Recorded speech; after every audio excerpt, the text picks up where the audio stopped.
News we're covering live for you here. The I'm recording this lying right above the ride, where some 64 people were stuck at 3:45. So it's taken almost 2 hours to get most of them off SheiKra. Not sure what caused this malfunction, but now again a rescue underway.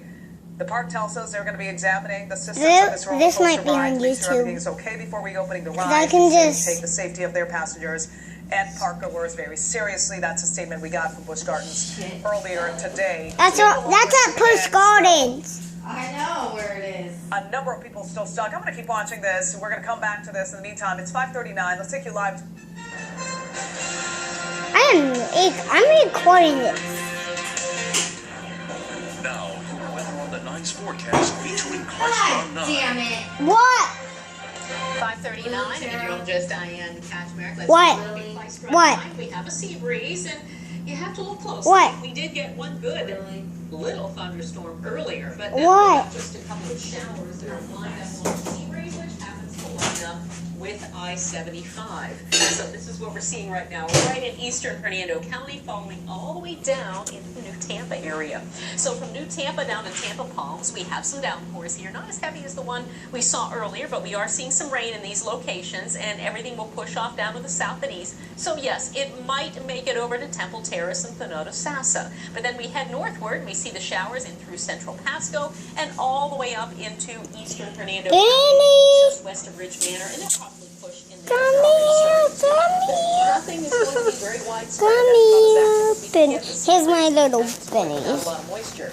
Now, Chris got this picture from Dunedin looking westward over to Caladesi Island, where there is a burn going on. So you can see the smoke coming from Caladesi there, just on the other side of the Dunedin Causeway. So there's quite a bit of smoke coming in, and since we have westerly winds, that is pushing the smoke right in across parts of Dunedin and Clearwater. So if you're smelling it or seeing it, that is where it is coming from.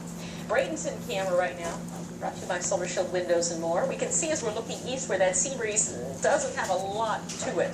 Not much vertical development to those clouds. There's not a lot of moisture, but Bradenton benefiting from the westerly winds at 85 degrees right now. Humidity pretty reasonable. Now, keep in mind, the dew points in the summertime get into the lower 70s. So this humidity is a little bit less than what we see in the summertime. Temperatures, though, really we're not seeing much for 90s right now, only Lakewood Ranch. So do keep in mind it does feel hot. But it does get hotter in our summer over the next 2 months. We're at 82 even in Newport Richey and 81 in Crescent River, 80 in Weeki Wachee. We're benefiting right now because the water temperatures are also a little lower than the summertime. Mid-80s and upper 80s inland, that'll be the pattern over the next couple of days. Dew points here we're seeing are in the upper 60s. So yes, it's muggy for this time of the year, but really not that muggy compared to what we see in the summer. So looking at our forecast for tonight, nice late evening shower with our sea breeze shifting inland. Then partly cloudy skies. We stay warm in the 70s around Tampa Bay to the mid-60s north. And for Friday, mostly sunny skies and our rain chance at about 10 to 20%. And we'll see all those chances shift toward the inland areas. And